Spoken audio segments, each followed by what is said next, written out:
you can break free from your phone addiction. And I know this for a fact because as a licensed therapist, I've helped clients break free from their phone addictions. And the first way to set yourself free from your phone is to ask yourself what emotions you're trying to soothe when you pick up your phone.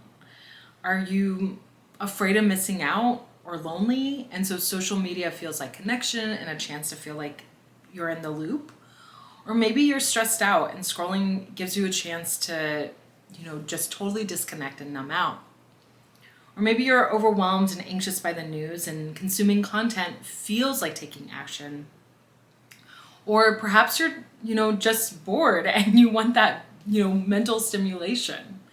And whatever your reasons for picking up your phone, even at the times that you're really trying to break free, it makes sense that you're trying to cope with these emotions. It makes sense that you don't want to feel these uncomfortable emotions, and yet you probably end up feeling worse when you use your phone at least some of the time. For example, if you're stressed and you just want to numb out, you've probably come across content or a news article that ended up making you feel worse and more anxious. Or if you felt lonely or like you were missing out, you probably came across maybe something on social media that highlighted that your friends got together for something and they didn't invite you, and that just made you feel worse. And it's understandable that you turn to your phone to soothe, but unfortunately, it all too often ends up making you feel worse. And so it's really important to soothe those emotions in ways that are wise, in ways that actually help and nurture you. And what I mean by that is if, you're bored, I know it's really uncomfortable. I have ADHD. I get it. It's like torture sometimes. But boredom is actually really important to let yourself feel.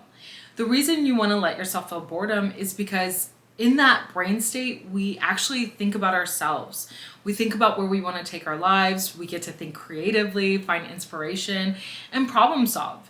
You've probably experienced this when your mind's just kind of zoning out when you're in the shower and all of a sudden you get that spark of inspiration or that answer to the problem that you've been seeking for a while.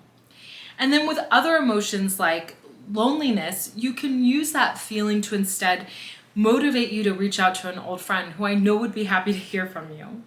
Or volunteer. And volunteering could also be a way of taking action rather than just consuming the news to really create the change you want to see in the world. Or if you feel like you're missing out and something's lacking in your life, brainstorm a list of all the things you've ever wanted to try in your life, going to Fiji perhaps, or starting a business, and create a plan to accomplish that in your life. Use that feeling to actually show up further into your own life.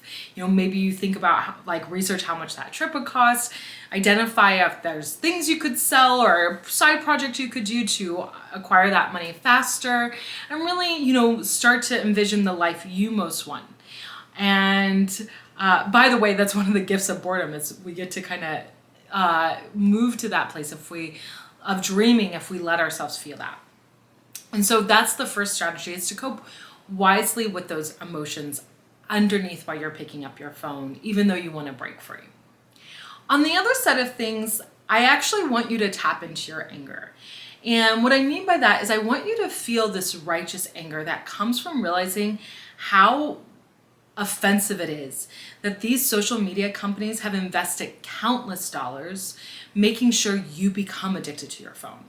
Really, it's time to stop blaming yourself if you have a phone addiction and start getting angry that it has been the design all along was to use you, to use your time, to use your attention so they could generate ad money and revenue.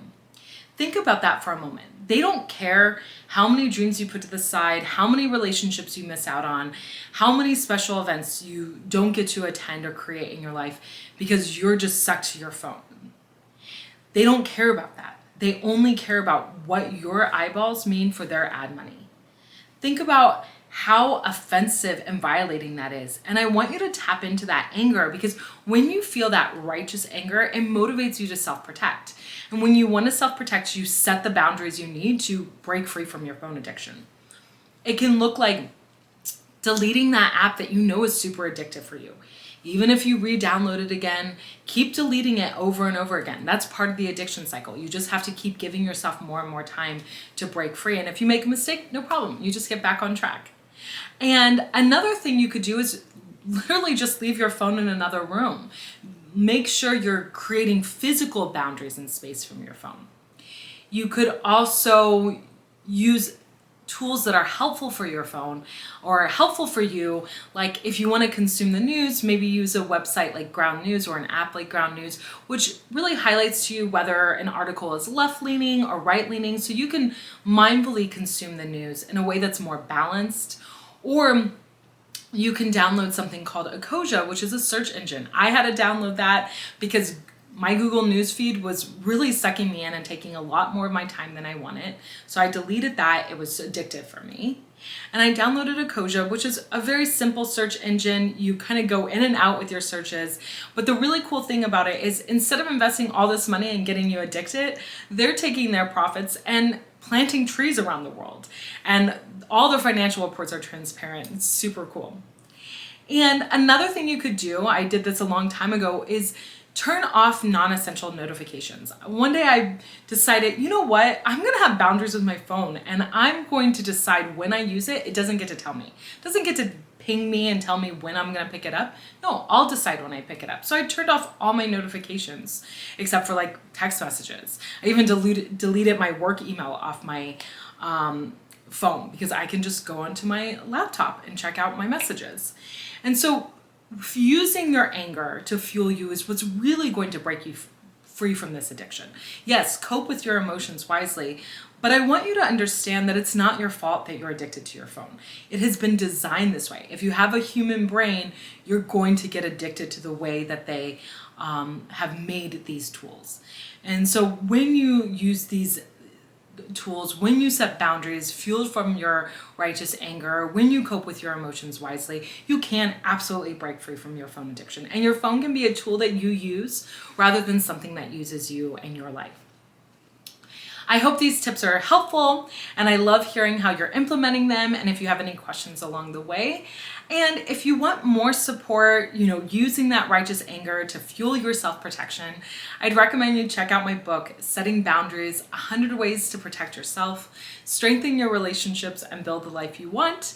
Or if you want one-on-one support to break free from this addiction and build the life you really want, I'm available to work with you directly.